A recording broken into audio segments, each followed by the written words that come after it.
I am super excited to welcome Erin Claire Jones. You are one of the foremost leaders on the human blueprint or human design blueprint. Welcome, Erin.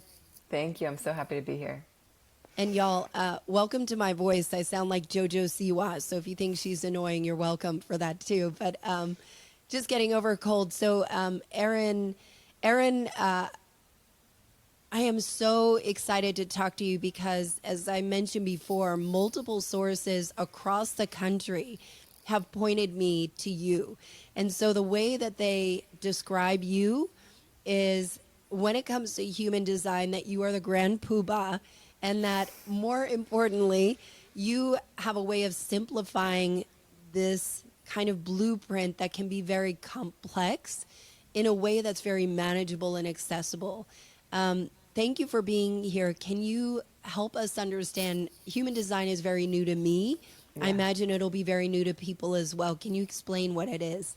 of course. And thank you for saying that. So, human design is a system based on your time, date, and place of birth that reveals your energetic blueprint. And what I mean by that is how you are wired to thrive in your relationships, in your parenting, in your work, in your leadership. And it basically gives us each an individualized roadmap to how we operate best. And I think so often we like are trying to emulate those around us, but often we just realize that like we do it differently. And so human design is such a beautiful tool to really kind of reconnect to what works uniquely for us and to give us full permission to step into it. So I know that you had discovered this how long ago? 2015. 2015. And at that time, human design was pretty fringe, right? Oh Like my God, the people didn't most know what it French. was. Yes. No one I knew what it was. And like, it was only How when did you I, come yeah. across it? Oh, it was totally serendipitous and weird. I had never heard of the system, and I don't think I ever could have anticipated this as my path. I was living in New York City, and I was at a friend's gathering, and basically sat next to a stranger, and he asked if he could give me a human design reading. And I'm like open to all modalities and ways of understanding myself, so I was like, sure, tell me everything. And he gave me like a mini reading on the spot, and I had never felt so seen, but I also had never Mm. felt so called out. I felt like he really kind of just like called out all the ways in which I had not been honoring who I was. And he gave me such a beautiful language to be like, oh, that is me. Like, is that allowed to actually step into that? And he actually ended the conversation by saying, Erin, I think you're meant to do this. And I think we should like do this together. And I just want to like Wow. preface that. I know, totally cosmic and weird, but I just want to preface that by saying that like human design is not predictive. So he was not looking at my chart and being like, wow, Erin should like, it's in her, in the stars. She should be a human design reader. It was more that he had a gut feeling. Also, like, it's so funny you say the simplification piece because so much of my design is like, an ability to like translate complex subjects and like simplify them in a way that really lands. And so I think like he just saw all these things and he like you'd be really good at this. And so he'd been studying human design for a decade and he became my first teacher. And so that really Wow. started my journey. And it's been a wild one and a wonderful one, but that's where it all started. So I've got to understand though, like there is a popularity around personality. So like in the Yeah. professional sense, there is Strengths Finder, there's DISC personality, there's Myers-Briggs, there is Enneagram, which is very popular. And now all of a sudden human design is exploding. What do you attribute to the popularity and just the widespread kind of acceptance where it's a little more less fringe? Yeah, it's so crazy because, like you shared, it's like when I started, and I would say for the first 2 to 3 years, like it was so fringe. And I actually walked away from my first human design business because I was like, no one's listening. I was like, I Mm, can keep talking, but at some point, I think people will care, but I can't always control when it's going to happen. And so it's been so amazing to kind of witness it grow and flourish. I think that, honestly, I don't know is the simple answer, but like my hypothesis is that human design is so specific and it's so practical. And so I think that like people love that. Like I feel like I've found a lot of systems in the past where I'm given so much juicy information and then I have no idea what to do with it. And human yes. design is like, here's all this very individualized, specific knowledge all about you. And also like, here are all these tools to actually bring it to life. And so I think that practicality piece is really, really resonating. And I think also the magic of human design, like when communicated well, at least through my perspective, like in terms of simplifying the language, I think it just really lands with people. Like they're just like, you are giving me a language for things I've always felt and known to be true. And I think it feels very familiar with people. Like all systems, human design can be really jargony. So I think it just requires us as readers and practitioners to really tune into who we're speaking to and speak it in a language that makes sense to them. So can you explain a little bit of the types, the archetypes? Are they archetypes? Is that what you would call it? We just call them types. Yeah, we call Yeah. them energy types because, there are 5 different energy types in human design. And so this is the first piece to look at, but it's also just the first piece. So just know that like underneath it, there are so many things that make your design unique. Like no 2 charts are really the same. So there are generators, manifesting generators, projectors, manifestors, and reflectors. So I'll start with generators because that's you. Yeah. So generators, and I'll give a brief note on each. Generators are really here, and also sorry, if you'd like to look up your design and see what type you are, you can look it up at humandesignblueprint.com. So as a generator, you're really here to be a creator, a doer, somebody that has so much powerful energy to kind of build, create, and make things happen when you are so genuinely lit up and satisfied by what you're doing. And so much of the job of a generator is to really prioritize your satisfaction and see that not as a selfish choice, but actually as a thing that like uplifts everyone around you. Because like when you're lit up, like it will light up your partner and your kids and your listeners. And like, it's just so magnetic. And I think where generators can get really taken off track is just overextending themselves, overcommitting, doing things just because they think they should, and not really kind of treating their own joy as a compass. And then I would say, another key piece of your design as a generator is that you're meant to be quite magnetic. So you're not really meant to chase after opportunities. Honestly, the right things are just meant to show up in your world, and your job is to just pay attention to what shows up and what lights up your gut. And once your gut lights up in response, then you go make that thing happen. But you're meant to be gut driven, not mind driven. I got to pause there. Okay. How in the hell do I sit around and wait? I'm a doer. I You know what know. I I mean? know. Like, It's not easy. I'm so interested in that. How do I do it? Totally.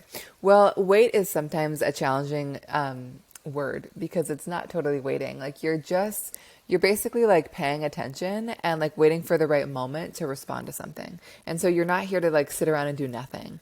Like you're really here to be busy doing the things you love because that makes you so magnetic. And you're just like keeping your eyes open, and you're not pursuing a new thing until a thing shows up and lights you up. So definitely don't sit around and do nothing. I would say like keep doing the things that bring you joy, all the things that feel the most satisfying, and just like see what shows up in your world that excites you. Because the key for you is to like not sit at home and be like, what is the next thing I'm going to create, and just like get super in your head about it. It's more like, let me just do the things that light me up, and like a thing is going to show up and excite me, and I'm going to follow that. And so I'm going to like let that kind of guide my energy rather than what I think I should do. And like you're always responding. Go ahead. Yeah, I have to say that listening to there's an app called My Human Design, so I was kind of listening to, Yeah. The little snippets that they have for each one of them, and I was thinking about the push pull of like doing and waiting Yeah. and responding, and you did a great job, in previous interviews that you've done of simplifying what that looks like to be responsive. Yeah. And the word permission kept coming up for me of just, giving yourself permission to feel joy and to trust. So like permission and trust kept coming back up. And I wonder, does that play a part of this type, or even in general for all Yeah, well, types? I think for all types in their own way, but I think so much of the journey of generators is trusting that things will show up. Because often if there's like a fear that things won't show up, it's like I've got to go chase. But often there's a lot more resistance that you encounter when you pursue things that way. Whereas when you're like, I trust that things will come, and I'm just gonna like stay busy doing things I love, like you'll likely find so much more flow in bringing things to life.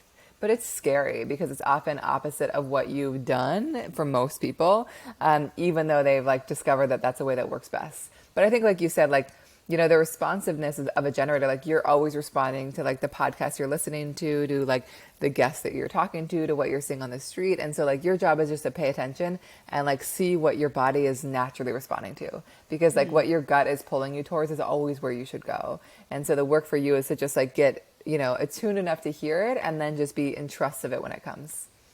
I think there is a beauty in that magic. It does feel like magic of just kind of how it goes. So let's keep Yeah. moving on. So there's generator, there's manifesting generator.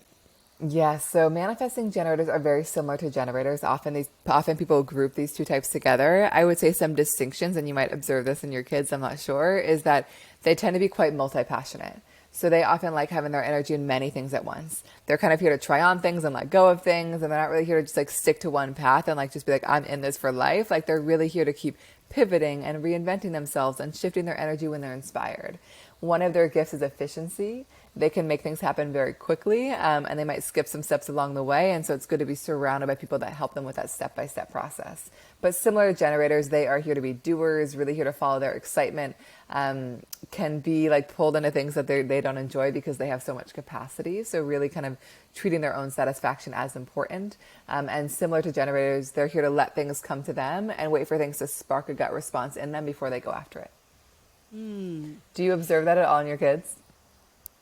Yeah, I think so. Now I understand what is the most is there one type that's the most common? Is it manifesting generator? It's generators and manifesting generators in combination. Ah, interesting. Huh. Yeah. Yeah. Okay, you want me to keep moving? Yeah, let's keep going. Cool. So then we've got projectors, and projectors are really here to be leaders, guides, advisors, teachers, not here to do all the doing. Their energy very naturally ebbs and flows, and so it's really important to kind of create space for rest and spaciousness in their days. And their work is to realize that their gift is not in how hard they work or how much they do. It's really in their perspective and how they see. They often make very natural coaches, therapists, podcast hosts, love systems like human design. And their strategy in life is really about waiting to be invited in. They often see so much because they're so attuned and so sensitive, but it's important to kind of not force their insights or guidance on people that are not ready for it. And so waiting to kind of see who invites them and recognizes them before they share. And I will just say, like for entrepreneurs, or if you are pursuing a career as a projector, it's important to make yourself visible.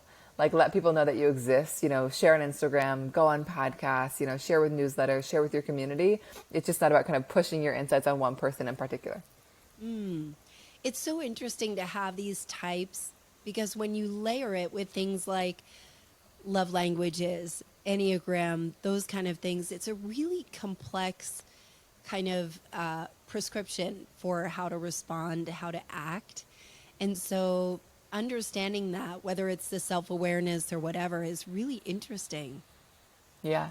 And I also think that human design, there are so many pieces as there are with Enneagram and StrengthsFinder and all the things. So I think that what's important if you're experimenting with human design is that this is meant to be a thing that is experimented with and embodied, not memorized.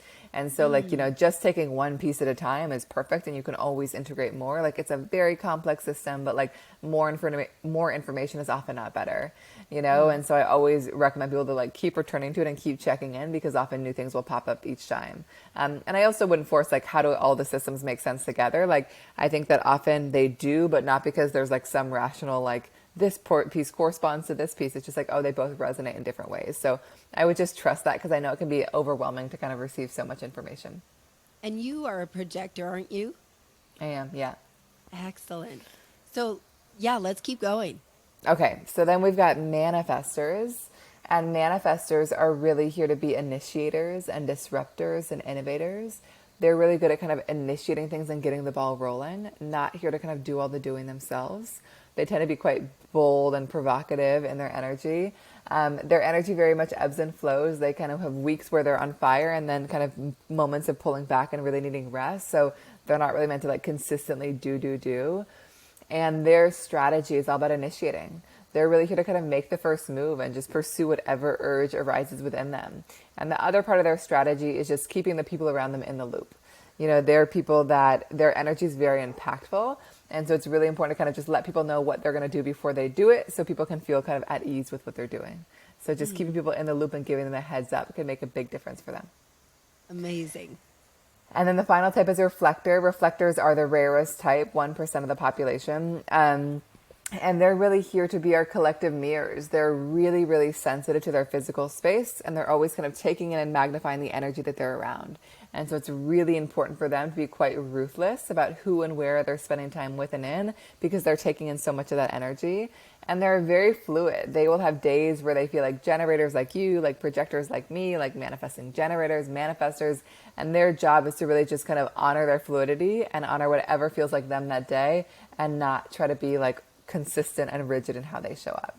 And their strategy is really about putting themselves in the right spaces, online and offline, to kind of create the right opportunities for themselves. I've got to dig into a lot of this, and I'm wondering how is this formed? So this is based off of birthplace, time of birth, and date. Yes. So how is this all compiled, especially when they're so unique? So basically, it's a crazy thing. It's this information similar to astrology is kind of inputted into a software, and that outputs your chart. And it is based on what's happening in the sky and in the world when you're born. Our chart really reveals like all the things that are consistent within us and all the things that are kind of more fluid and flexible. It is a wild looking thing. If you look up your chart, I don't know if you've looked up a human design chart, you've probably seen it. Yeah, it looks like a uterus. It's like, It kind of looks like a uterus or something. I love that. It's a crazy looking thing, and it's so not intuitive. But I think because I've worked with so many skeptics, and I think my intention with human design is to really make it accessible to the mainstream, is that like what matters to me is not whether it's true, but whether it's useful. So I think that like I'm never trying to convince people of anything. And I worked with tens of thousands of people, and like the more I worked with it, I'm just like, how in the world is this so accurate? But I think that what matters again is whether it's useful. So I think that like it's wild to me still that we could ever know this much information based on our time, date, and place of birth. Like I still can't even grasp that. But what I do know is that it resonates with me on such a deep level and so many people, and it's so useful. And so for me, that's why I keep doing it. And that's why I'm like so inspired to share it. But it's still like a little bit mind boggling that we could get this much information from just the birth information.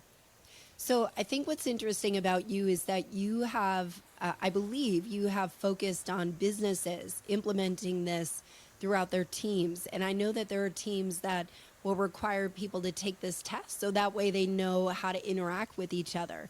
So I imagine skepticism is probably rampant in there. How do you approach that workplace, and what have you seen as a result of people kind of understanding themselves a little better and the people around them? Yeah, well, I think that human design is so widely applicable, to parenting, families, teams, all the things, because when we understand the people around us, whether it's our kids, partners, or colleagues, we just really know how to work with them, and know how to support them and not expect them to be like us. And so I think that how it can be so impactful in teams, and that's what drew me to human design, is working with teams, is that often we can get frustrated because we're like, why aren't they doing it like me? Or why are they doing it this way? And human design gives us such a map of like, this person is going to like need to be communicated to in this way, will make decisions in this way, might like this kind of collaboration. And so it gives us such practical tools to really pull out the gifts of each person and to kind of understand what the gaps are within a team.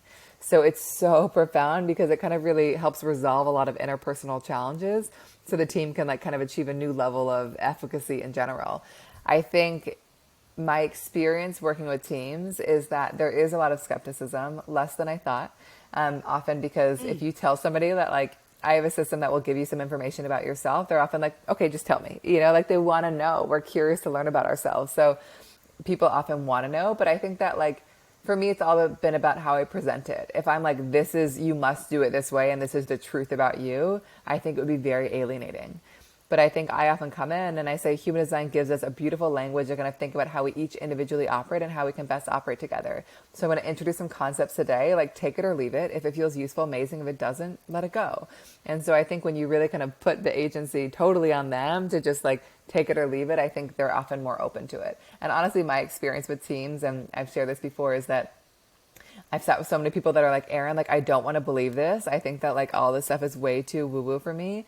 But once they hear the information, they're like, that resonates so deeply. So like, please tell me everything about like my kids and my team and like, and my boss. And they just want to know because they're like, this is weird and I don't want to believe it, but like, how in the world do you know this? So like, keep talking. So I think it's just about all how it's presented. And I think that again, what I say is like, what matters to me is whether it's useful, not whether it's true. So you get to choose how true it is for you. And I think that people often are pretty amazed by the specificity, and they just can immediately sense how useful it can be. It is so specific. And, Yeah. one of the things I've been thinking about culturally is, over just time, eras that we have that people, we're coming out of hustle culture, right? And so through the pandemic, people have worked from home. They're slowly coming back to the office. And it's a whole different world now. And the culture is not having great coffee and candy and pinball machines or whatever in the common room. It is, do you feel seen? Do you feel heard?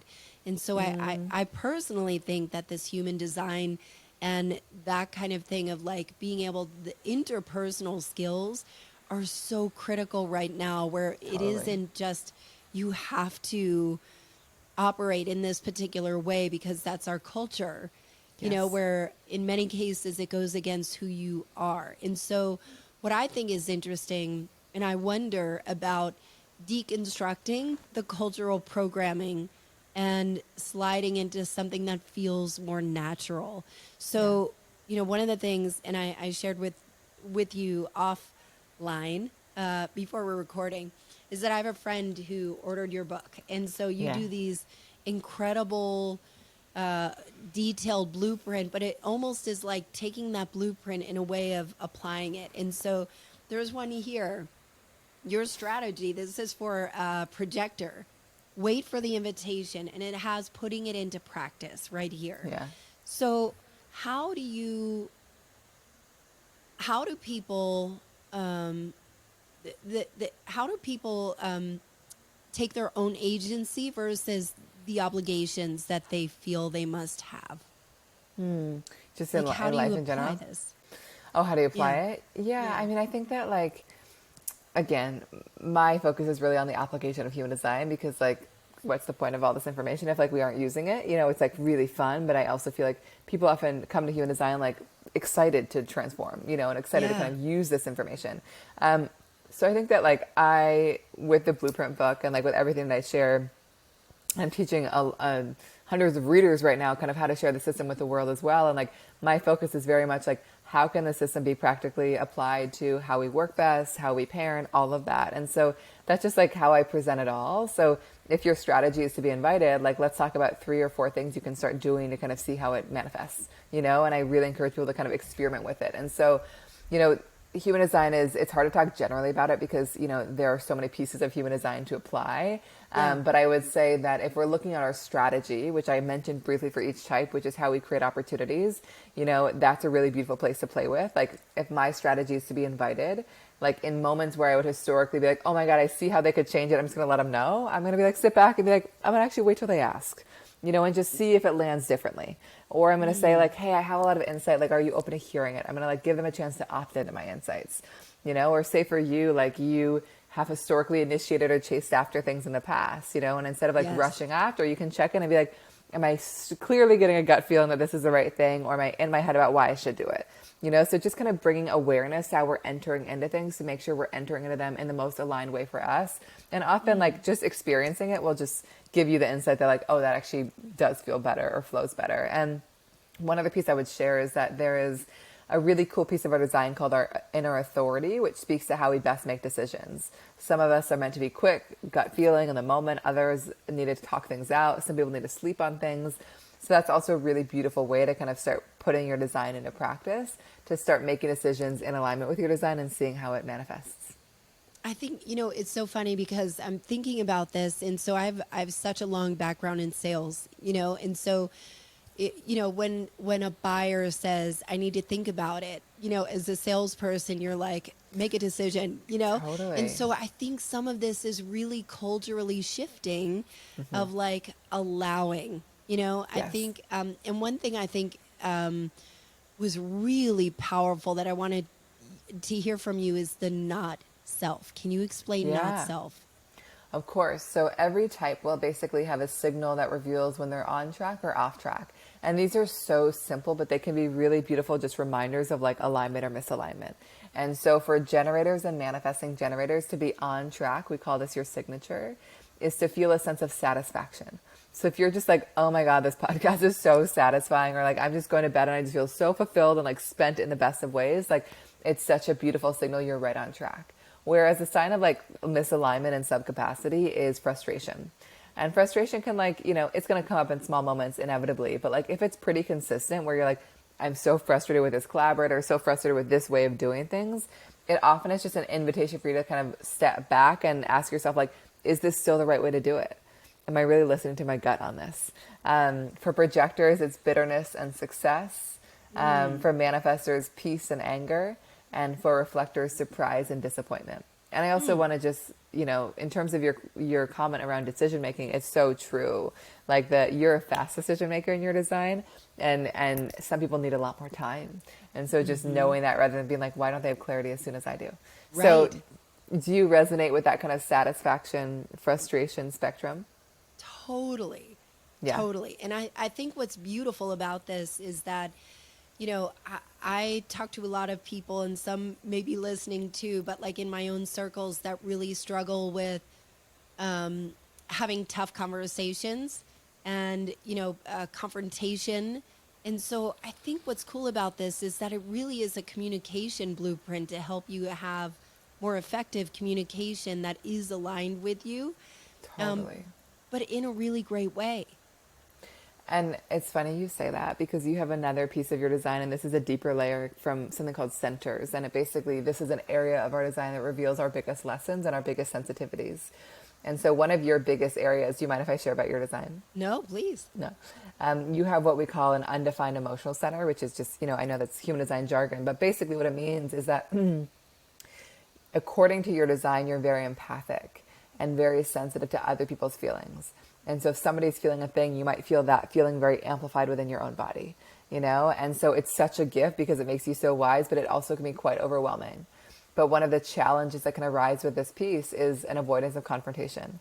Because you feel so much, it can be like, I'm just going to like avoid confronting the thing because like I don't want to deal with it, and then like feel all the things. And so like I would say one of your biggest life lessons according to your design is cultivating strong boundaries and awareness of what's yours and what's not, and moving through the discomfort and speaking your truth even when it's hard, and even when it's going to like spark a thing in somebody else, and just knowing that like, you know, you're not really here to kind of sit back and keep it small and chill, and like you're really here to address the thing. So it's just interesting that you mentioned the confrontation piece. I think what's interesting is the boundaries thing. So as I have notes for, you know, preparation for our talk, I had not self boundaries. And I think, you know, when you understand what your trigger is, or what that feeling in your body is, that maybe it's time to set a boundary, or shift it. Totally.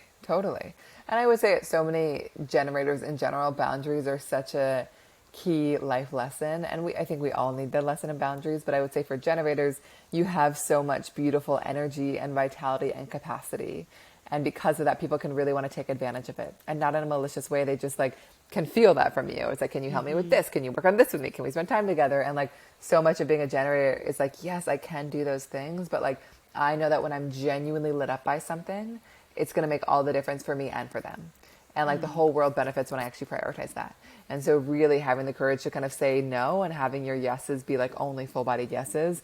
And again, knowing that like that's not only benefiting you, it's benefiting anyone who's spending time with you. Oh my God, this is so cool. What are some common misconceptions that people have about human design?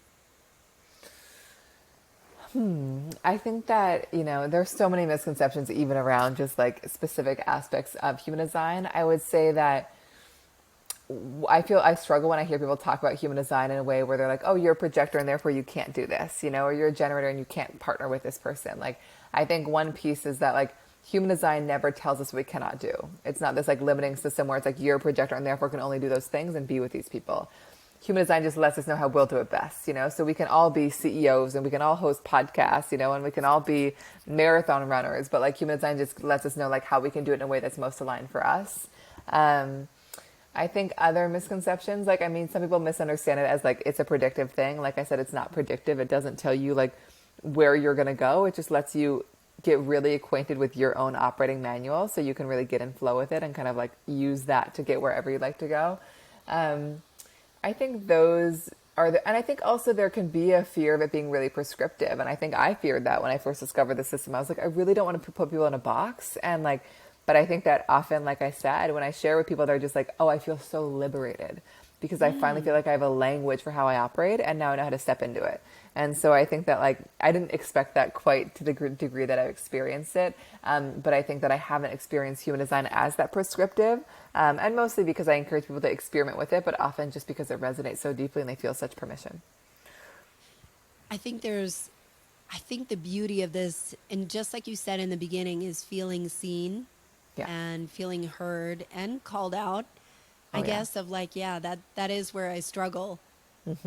Even when you talked about the confrontation with me, I'm Yeah. like, oh yeah, Oh, yeah. It's not always there, easy to hear it. Yeah. yeah, yeah, I could feel it.